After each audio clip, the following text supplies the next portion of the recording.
Assalamualaikum warahmatullahi wabarakatuh. Saya Esa Santiar, mahasiswi Universitas Muhammadiyah Sukabumi, program studi Administrasi Bisnis semester 4C. Pada kesempatan kali ini, saya akan mempresentasikan materi mengenai hubungan serikat pekerja dengan perusahaan. Pengertian serikat pekerja. Menurut pasal 1 ayat 1 tahun 2000 tentang serikat pekerja atau serikat buruh, disebutkan bahwa serikat pekerja atau serikat buruh adalah organisasi yang dibentuk dari, oleh, dan untuk pekerja atau buruh, baik di perusahaan maupun di luar perusahaan, yang bersifat bebas, terbuka, demokrasi, mandiri, dan bertanggung jawab, guna untuk memperjuangkan, membela, serta melindungi hak dan kepentingan pekerja atau buruh, serta untuk meningkatkan kesejahteraan pekerja buruh keluarganya. Menurut Simomora tahun 2006, serikat pekerja ini yaitu organisasi yang mewakili pekerja dalam perundingan masalah upah, jam kerja, syarat, dan kondisi kerja lainnya. Selanjutnya ada tujuan serikat pekerja. Yang pertama, keselamatan serikat pekerja. Keselamatan serikat pekerja ini tujuannya untuk menjamin bahwa serikat pekerja akan terus berlanjut dan melaksanakan fungsi-fungsinya.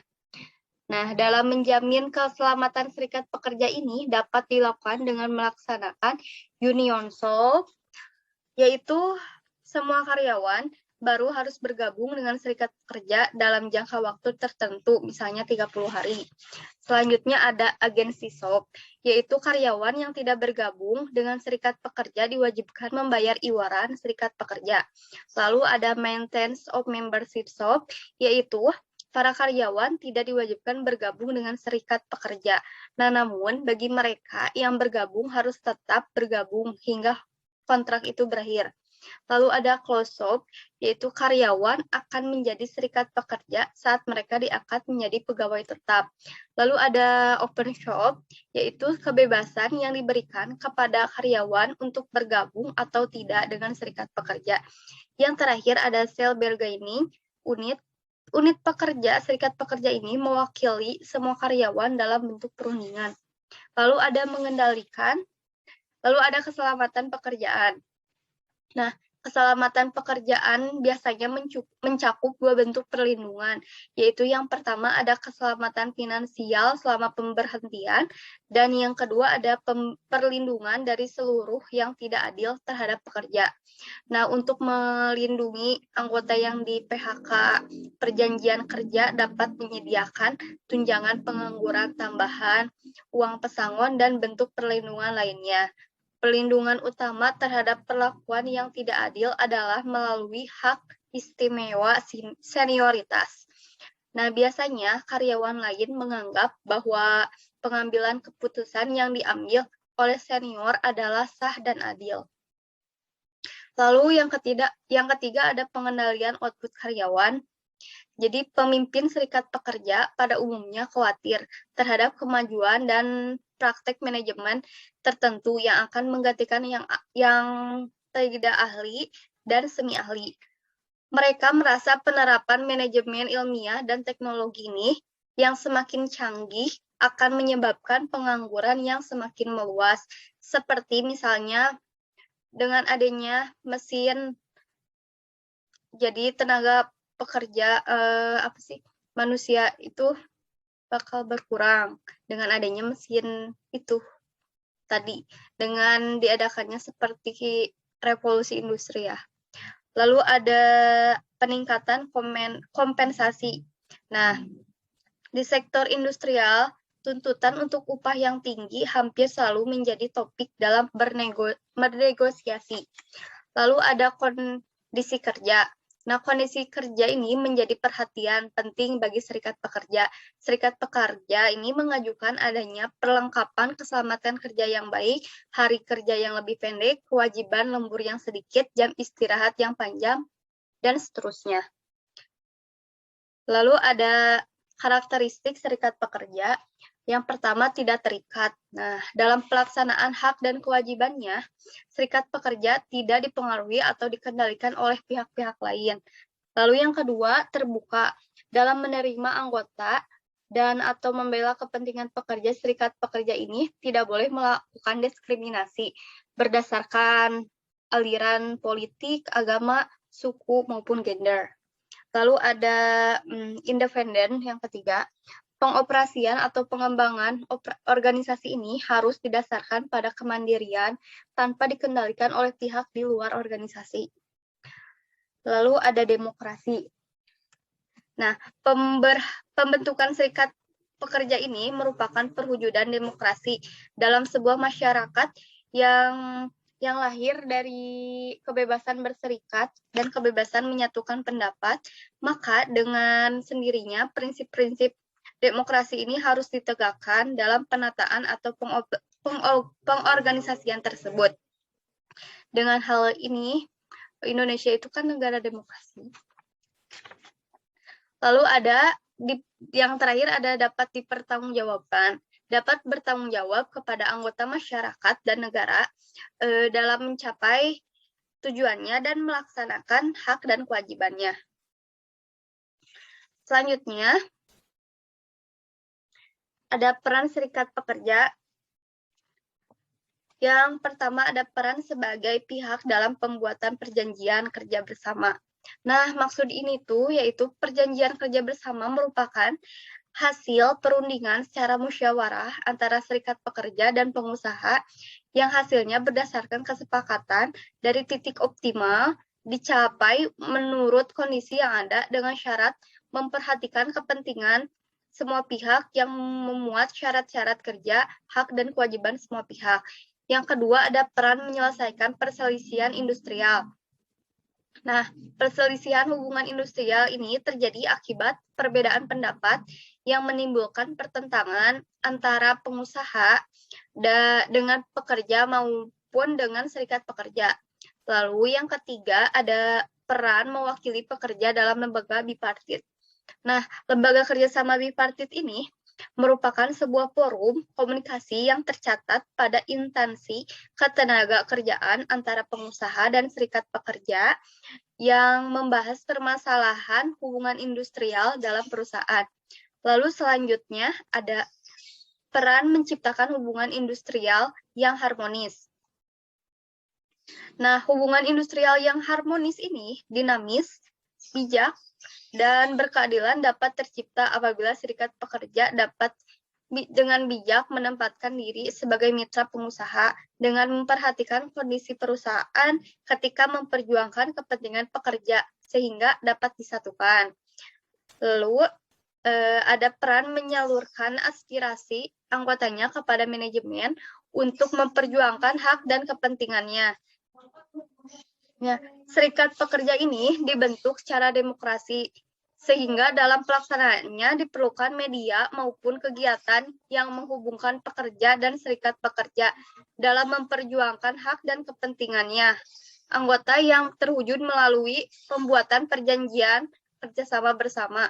Lalu yang terakhir ada peran memperjuangkan kepemilikan saham. Kepemilikan saham ini memperjuangkannya oleh serikat pekerja, bertujuan untuk menyatukan kepentingan pengusaha dengan meningkatkan hasil produksi dan kepentingan pekerja untuk meningkatkan penghasilan. Lalu selanjutnya ada alasan karyawan masuk serikat pekerja. Ini yang pertama itu ketidakpuasan terhadap manajemen, antara lainnya seperti kompensasi, two-tier wage system, keselamatan kerja, dan sikap manajemen. Nah, kompensasi ini merupakan aspek psikologi penting dalam kompensasi menyangkut jumlah gaji yang diterima oleh individu dalam kaitannya dengan pekerja lain yang melakukan pekerjaan yang serupa. Nah, anggota serikat pekerja mengetahui cara persis basis gaji mereka dan bagaimana basis ini dibandingkan dengan yang lain. Oleh karena itu, ketidakadilan gaji dengan senioritas sebagai kriteria yang dapat diterima untuk ketidakadilan. Kecil kemungkinannya menjadi bidang masalah utama.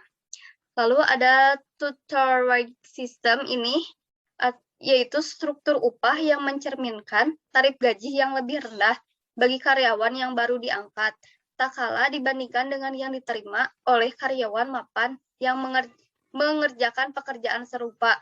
Di bawah sistem ini, karyawan yang baru diangkat dibayar lebih kecil dibandingkan karyawan yang telah ada dalam daftar gaji.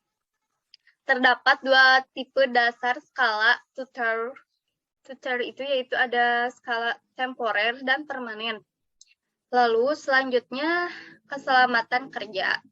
Nah, bagi karyawan muda, mungkin keselamatan kerja seringkali kurang penting dibandingkan bagi karyawan tua. Melihat manajemen secara konsisten memberhentikan karyawan yang lebih tua, menyediakan tempat bagi karyawan yang lebih muda. Nah, lebih agresif mereka mungkin memikirkan keselamatan pekerjaan mereka. Lalu ada sikap manajemen. Mereka tidak ingin dianggap komoditi yang dapat dibeli dan dijual. Oleh karenanya, para karyawan ini tidak menyukai menjadi subjek tindakan yang serampangan dan terduga-duga yang dilakukan manajemen. Lalu yang kedua ada saluran sosial atau hubungan sosial. Beberapa karyawan bergabung dengan serikat pekerja karena latar belakang yang sama, bisa karena faktor minat, hobi, tujuan, dan kesamaan kebutuhan. Lalu ada menyediakan kesempatan untuk kepemimpinan atau adanya peluang untuk kepemimpinan ini, yaitu manajemen sering memperhatikan karyawan, aspirasi semua karyawan dari pemimpin serikat pekerja, dan biasanya manajemen ini melakukan promosi karyawan dari karyawan yang diambil dari pimpinan serikat pekerja. Jadi menurut pengalamannya, misalkan seseorang ini yang dulunya pimpinan serikat pekerja lalu diangkat oleh manajemen ke dalam promosi yang tingkat yang lebih tinggi kerjanya. Lalu ada paksaan bergabung. Nah, seringkali terjadi karena bahwa karyawan ini masuk serikat pekerja karena serikat pekerja ini memiliki ketentuan dalam kontrak dan karyawan harus menjadi anggota serikat pekerja untuk mempertahankan pekerjaan mereka. Lalu ada tekanan teman sejawat. Banyak di antara karyawan yang masuk serikat pekerja ini karena faktor paksaan atau tekanan dari teman sejawat dan kondisi sekitar. Hal ini karena di dalam serikat pekerja terdapat kontrak keterikatan akan pekerjaan mereka. Adanya tekanan sosial yang begitu kuat mampu memaksa seseorang untuk bergabung. Nah, kesimpulannya dapat disimpulkan bahwa serikat pekerja ini adalah asosiasi atau perkumpulan pekerja yang memiliki tujuan yang sama untuk melindungi hak-hak pekerja sesuai dengan ketentuan yang ada. Tujuan serikat pekerja ini selain untuk keselamatan serikat pekerja dan keselamatan pekerja, yaitu untuk memberikan perlindungan, pembelaan hak dan kepentingan, serta meningkatkan kesejahteraan yang layak bagi pekerja dan keluarganya. Lalu peran serikat pekerja ini dalam menjalin hubungan kerja dengan pengusaha merupakan kepentingan yang harus diperhatikan pengusaha, karena serikat pekerja ini sebagai sarana komunikasi yang efektif dan aspiratif dapat memberikan kontribusi untuk kepentingan pekerja dan perusahaan dalam proses produksi sarana protektif bagi pekerja. Selain sarana penyampaian, peran mengenai kondisi seperti perusahaan dan menjaga keterangan kerja, motivator, etos kerja, serta sarana perjuangan bagi nasib pekerja. Pekerja berhak mendirikan atau menjadi anggota serikat pekerja. Dengan demikian, pekerja bebas memilih menjadi anggota serikat pekerja yang ada tanpa adanya paksaan dan tidak boleh dilarang oleh pengusaha atau serikat pekerja lain atau pihak lain. Mungkin sekian yang dapat saya sampaikan. Mohon maaf apabila banyak kekeliruan. Wabillahi taufiq wal hidayah. Wassalamualaikum warahmatullahi wabarakatuh.